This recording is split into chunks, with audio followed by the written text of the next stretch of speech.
Welcome to the show. Great to have you with us here another week. Missed last week, had a rerun. Hope everybody enjoyed that show again with Jeremy McGraw on oil and gas rights. It was a good one, so I'm glad we chose that one to run again. But this week, brand new show here for you, right in the middle of Advent, always one of my favorite times of year, a very special time when we're getting ready for the birth of Jesus and Christmas, which will be here upon us very soon. But going to have Becky Rodocker, who is the director of the Soup Kitchen of Wheeling, with me later on in the show, and we'll be talking about all the things that the Soup Kitchen does. A lot of people may not realize the things the Soup Kitchen does and all the people that it serves, so we'll talk all about that. But first, some of our usual features. And I want to start off this week with a community champion. And I'm going to honor this week and recognize Dr. Stephen Merrick, who is an oncologist at Wheeling Hospital. And the reason I'm recognizing him, he's actually been a guest on this show before. I'm going to have him back again in a couple of weeks. But in addition to his work that brings in people from around the country to receive treatment here in Wheeling and to benefit from his expertise, especially with a lot of disorders affecting men. And he's really, world-renowned and certainly around the country known for his work in this area. And I think that brings a great deal of positive light to Wheeling when people see right here that they can receive good medical care with respect to the things that Dr. Merrick treats, but also some of the things he does in the community. I know he gives to the YMCA. I'm president of the board there at the YMCA, and he's always been a big supporter of the YMCA. But perhaps more importantly, one of the big things he does is he puts on one of the biggest high school basketball tournaments in the entire country, where teams from all over our nation come here to Wheeling to participate in this two-day event that'll be the first weekend in January. You talk about some of the great players, that you see now in the NBA and in the college ranks have come through and played in this tournament here in Wheeling, and it all benefits a great cause, which is cancer research. It's called the Cancer Research Classic, and you take someone who's living here in this area and says, we can bring in the best basketball players in the country for this tournament if we do it the right way, and he obviously has to spend a great deal of time, money, and energy to do that. But ESPN now films it, and it's broadcast live on TV, parts of the tournament. It really provides a great deal of exposure to our area, but also, it's not uncommon to see Wheeling Central, Wheeling Park participating in the tournament. So some of the local players, get the benefit of these college coaches coming in and watching some of these teams from out there. It may see them too and say, look at this guy. Or maybe they tell a friend in the coaching ranks, I can't think of this guy, but I know you're looking for a guy of this caliber. Maybe you should take a look at this kid in Wheeling. So it really benefits the local community, the players, and everyone. So I want to recognize him as our community champion. And as I said, in just 2 weeks, he'll be back here on the show to talk more about that tournament and to talk about all the things he does with cancer research. So Dr. Stephen Merrick, our community champion this week on the Jamie Bordas Show.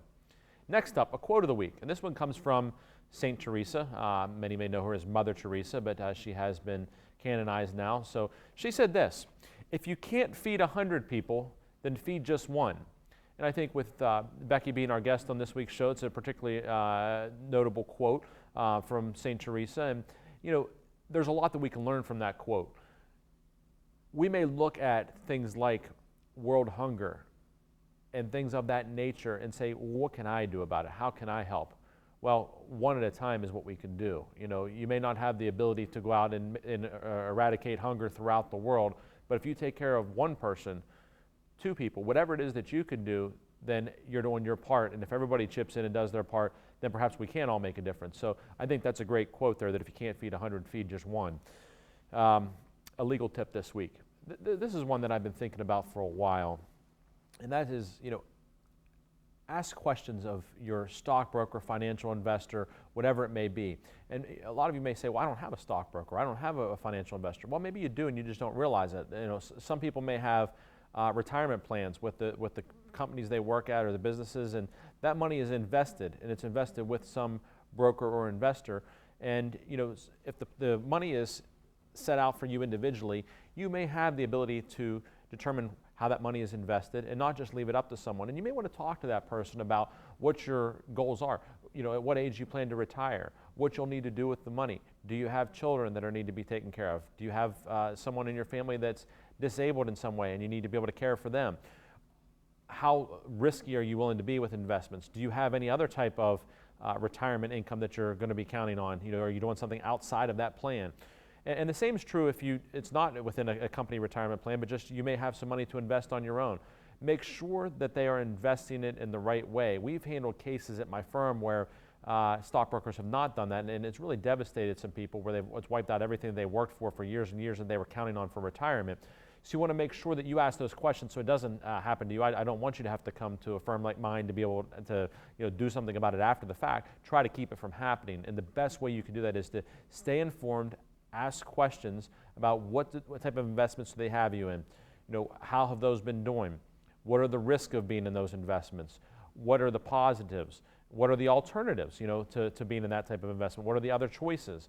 And protect yourself because, the stock market can go like this. It's been doing pretty well, in recent months and over the past year, but at any time it can crash. And, so are you at an age where you can recover if it does crash? I'm 42, a little bit older than Mike Gundy, who when he was 40 said he's a man. I'm not sure, I'm still working on it, but I'm 42. If the stock market does poorly, I've got another 25, 30 years to work at least. So I've got time that if my investments in my retirement portfolio go down, I can still recover.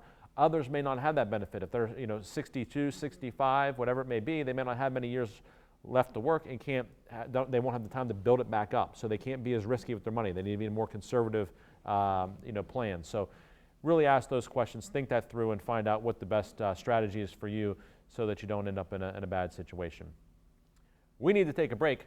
When we come back, I will have Becky Rodocker with me here to talk about the soup kitchen and all other things that she does there. Stay with us on the Jamie Bordas Show.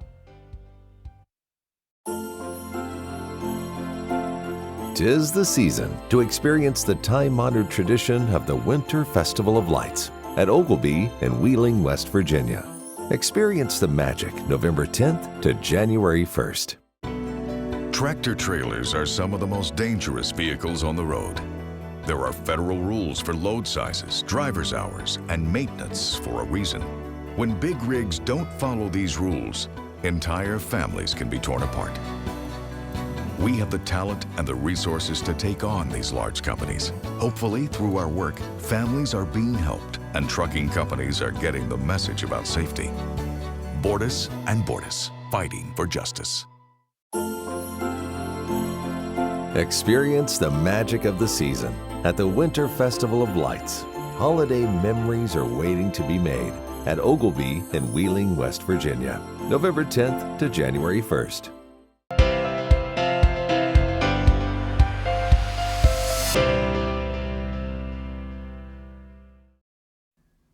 Welcome back to the show. This is my favorite time each week when I have a guest with me, and I'm really looking forward to this week. I've been looking forward to it because our guest is Becky Rodocker, who is a former community champion on this show, who I recognized way back when I first started doing the show. And I've known Becky for many, many years. And Becky, it's great to have you here on the show today. Thank you, Jamie.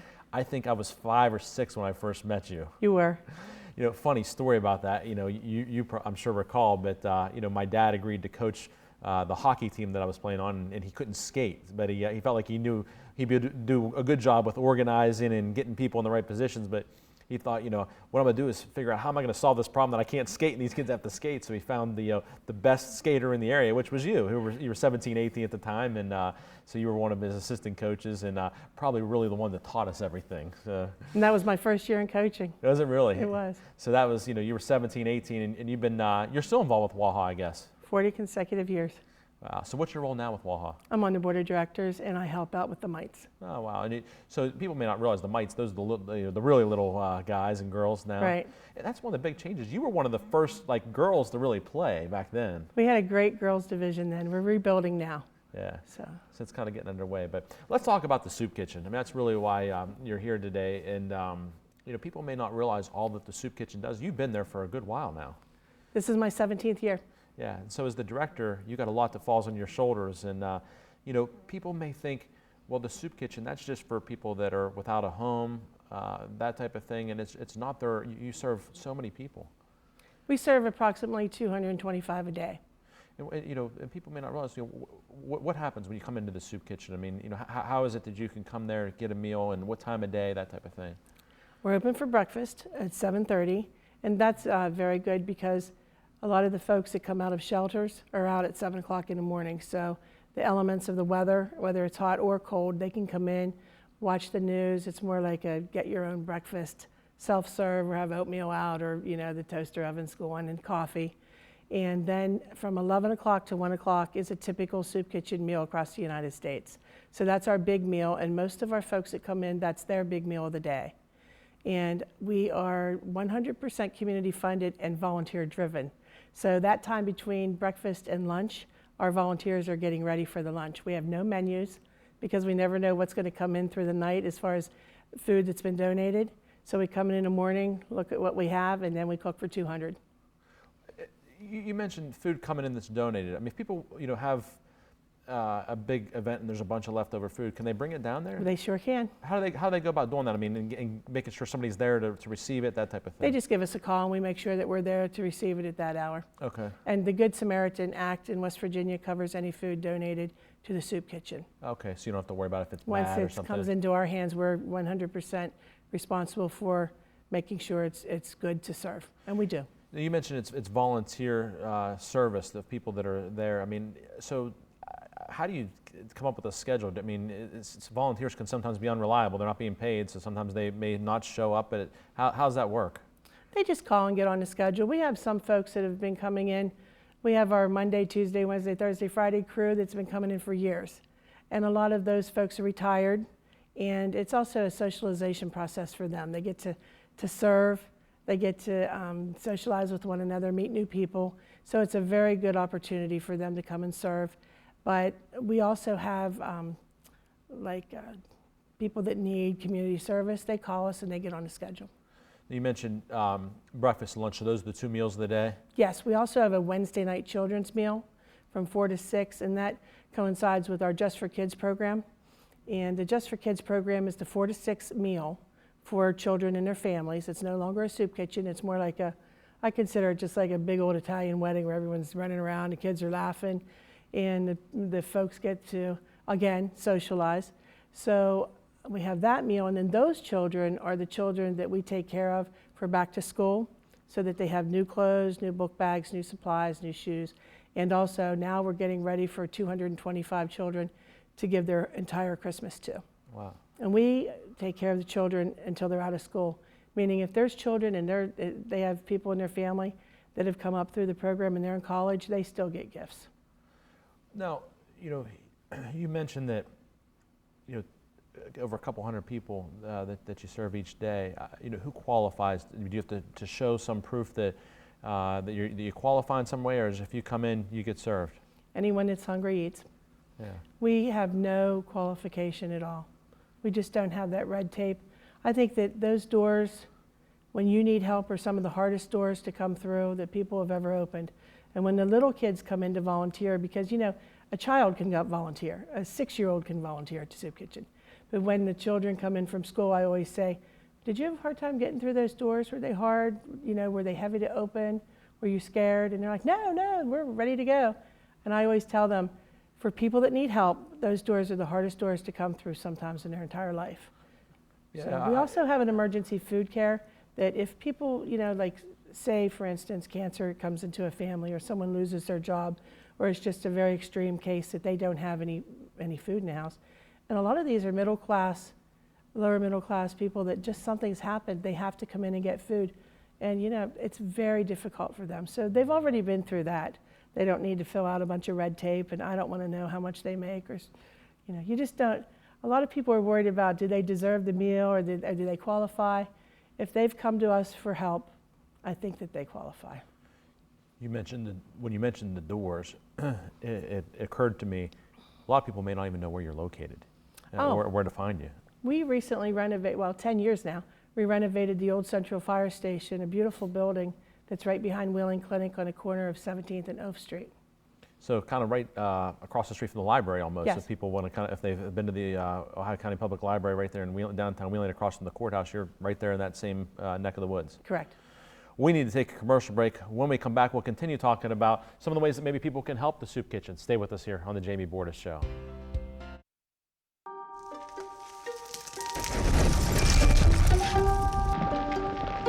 Ho, ho, ho, ho. Call Panhandle. Oh, thank goodness. Panhandle Cleaning and Restoration is ready to handle any size emergency at a moment's notice. From our family to yours, Merry Christmas. Thank you. Oh, ho, ho, ho, ho.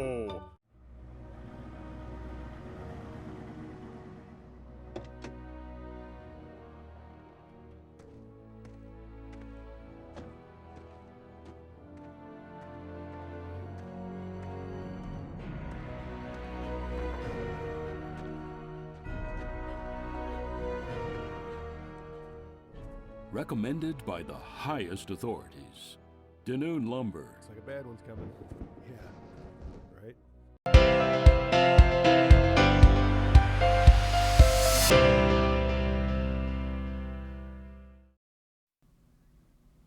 Welcome back to the show. I've been speaking with my guest this week, Becky Rodocker from the Soup Kitchen. And, you know, Becky, one of the things that people may really wonder is what can they do to help? You know, whether it be in terms of giving time, giving money, giving energy, whatever it may be. That reminds me of Martin Luther King. He said anyone can be great because anyone can serve. So the number one thing would be come down and serve with your family. Bring your family down, because if you don't introduce service to children at a young age, they're never going to get it. Don't wait until the courts tell them they have to go for a speeding ticket. So a lot of our kids that come in are teenagers and they've never volunteered in a soup kitchen before. So that would be number one. Seek a place in the Ohio Valley that you can serve. And of course, our greatest need is monetary donations. This year has been our worst year for donations, and I have no idea why, but we did struggle this year. We struggled a lot. The year's not up yet, so people can still give, right? True. Hopefully, you know, and it's a good time for people to think about giving. You know, some people would like to get some type of tax write-off or that type of thing, and you still got some days here left to do that in December to apply toward this year. But if someone wants to send a donation, how do they make a check payable? Just to the Soup Kitchen? The Soup Kitchen. Okay. And, you know, with respect to, you mentioned, you know, people may think, well, why do you need donations? You've got free workforce. Obviously, you get paid because you're the director, but you've got volunteers, food's donated, but they may not realize all the costs that go into to running this. You know. We actually buy about 60% of our food from the same place that all the restaurants do. And we have an overhead of our electric, our gas, our water, all of our bills, all of our quarterly taxes. They all, you know, we're a small business, actually. We're just a 501c3 nonprofit. So your donations are tax deductible, but we still have a business to run. And it's quite expensive. It's over $430,000 a year. Wow. And I'm sure that's something people wouldn't realize. I mean, just to feed people here in this area, and I'm sure there are others out there that probably aren't coming in because they may be, you know, embarrassed to come in or may not know about it, or there may be a whole host of other reasons, but to serve the people you do each day, that type of budget is pretty unbelievable that you, and it shows why the donations are so badly needed, I think. You do some things to try to raise money, some fundraisers. Of course, the golf scramble that you do every May, I think, what do we look at, say May 4th will be this year's? May 4th, yeah, Bordas is a major sponsor. The golf scramble's up at Crispin Center. We also have a Super Bowl party coming up in January 27th. We have a small Super Bowl party that anyone can come to. It's lots of fun. And then in September, we have a Wishes and Dishes breakfast that we work with Make-A-Wish Foundation and have a nice breakfast. People that are active on social media may have also seen a fundraiser that's going on right now around the Christmas time, and it's kind of a Wheeling flavored shirt with you know, Moondog, Charles Waldron, more affectionately known as Moondog in the local area, on the shirt. Mail America employees got together and they came up with a contest amongst themselves, and that was the winner, and they are marketing it, and we get half the proceeds of the shirt sales, and actually more than half, because it's $10 per shirt, comes directly to the Soup Kitchen after cost. And it's crazy how excited this young group of employees have taken on this project, and they are helping us immensely. Where can people get the shirt from at the Soup Kitchen, or do they do it through Mail America? Where do they get it? They can go online, okay. and they're going to pick them up at Play It Again Sports on December 22nd, but they have to go online, and it's on our Facebook page, the link to order those by the 17th for Christmas. So if you want them for Christmas, get it by December 17th. And they will do another run after Christmas. Okay. It's kind of a cool looking shirt. I mean, it's got his image, but it's kind of in a faded type way that, you know, it's a neat shirt. And he gave his blessing. Yeah. He's very excited about it. And that's important. You know, if you want to make sure you do that when you're utilizing someone's likeness and to benefit, and even though it's for a charitable cause, you still want to make sure someone's okay with that. So it's great that he said okay to that. Oh, he loves it. Yeah, it's cool.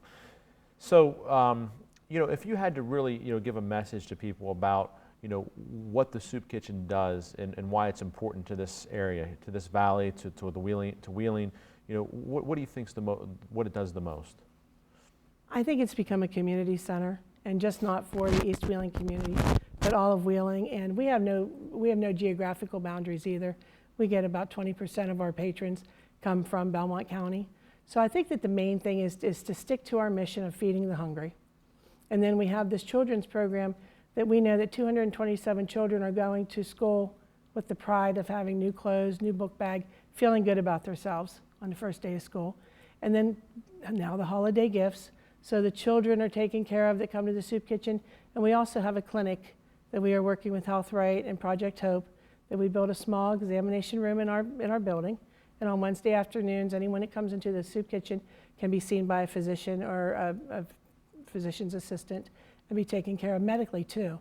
A lot of our patrons are scared of going to the hospital, or it's just easier to go right there, or they have things that they haven't taken care of for a while. So it's been a blessing as well. But the main thing the soup kitchen does is pull together people in a community that need help and those that are willing to give help.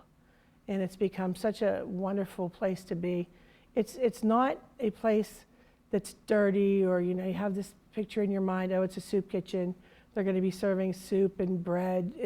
It's a full meal. We make very good, nutritious, wholesome meals that anyone can eat, a diabetic or any problems that someone may have health-wise. We will find them something that they can eat. But we also the main thing is to make it a pleasant experience. It's very clean, and right now very beautifully decorated for Christmas, and a lot of happy things are going on.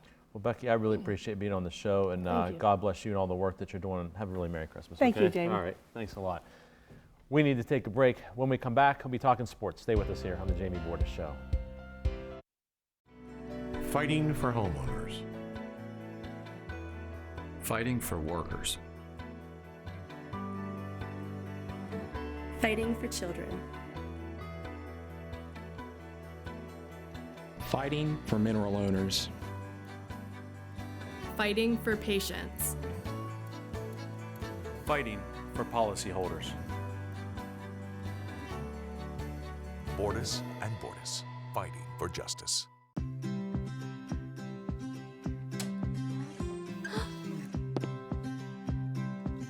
Don't forget to do your homework. All right, Mom.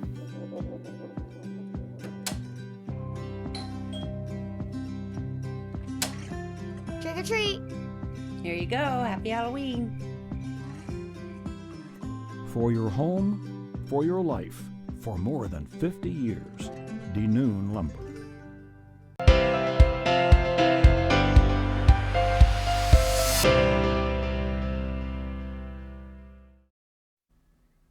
Welcome back to the show. It's time to talk sports, and we'll start off with the Pittsburgh Steelers. Who else?